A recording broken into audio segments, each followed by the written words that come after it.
খুশি বাংলা মিডিয়া, আমি সঙ্গে রয়েছি নেহা। আজকে বিশেষ খবরের দিকে নজর রাখুন। হাওড়া পৌর প্রশাসনকে ঘিরে বিক্ষোভ এলাকাবাসীর।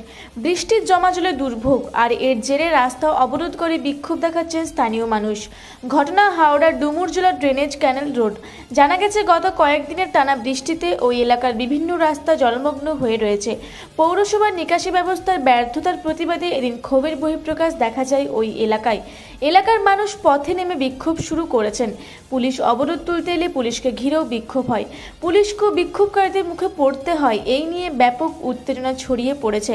এখনো পর্যন্ত অবরোধ বিক্ষোভ চলছে। এর আগে বৃষ্টি ও নর্দমার জল ঘরে জমে থাকার কারণে গতকালই অবরোধ হয়েছিল হাওড়া সালকিয়া এলাকায়। এরপর আজ অবরোধ হলো হাওড়া ড্রেনেজ ক্যানেল রোড এলাকায়। দাসনগর এবং ইচ্ছাপুর এলাকার মানুষ এদিন পথে নেমেছেন। এদিন অবরোধের খবর পেয়ে ঘটনাস্থলে সেন হাওড়া পৌর প্রশাসক ডক্টর সুজয় চক্রবর্তী এলে তাকে ঘিরে মানুষ ব্যাপক বিক্ষোভ দেখায় স্থানীয় বাসিন্দারা। সুজয় চক্রবর্তীকে জলে নামিয়ে তাকে ঘিরে বিক্ষোভ চলতে থাকে।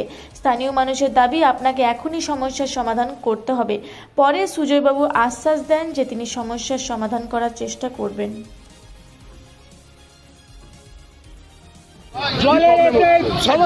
মানে আধ ঘন্টার 15 মিনিট বৃষ্টি হলো, জল জমে যাবে। মোটামুটি 1 থেকে জল কিছুতেই নামছেই না। কর্পোরেশনকে জানিয়েছিলেন? কিচ্ছু লাভ হয়নি। কর্পোরেশনকে ফরওয়ার্ড করা হচ্ছে। কর্পোরেশন থেকে যারা আসছে বলছে দাদা এখানে নর্দমা পরিষ্কার করে কি হবে, হাইড্রেট। আরে মশাই নিকুচি করেছে, আপনারা হাইড্রেট পরিষ্কার করুন না। কি করছেন আপনারা? বসে আছেন হাইড্রেটের উপর লোক হোটেল করে বসে আছে। আমার নাম হচ্ছে সৌভিক ঘোষ।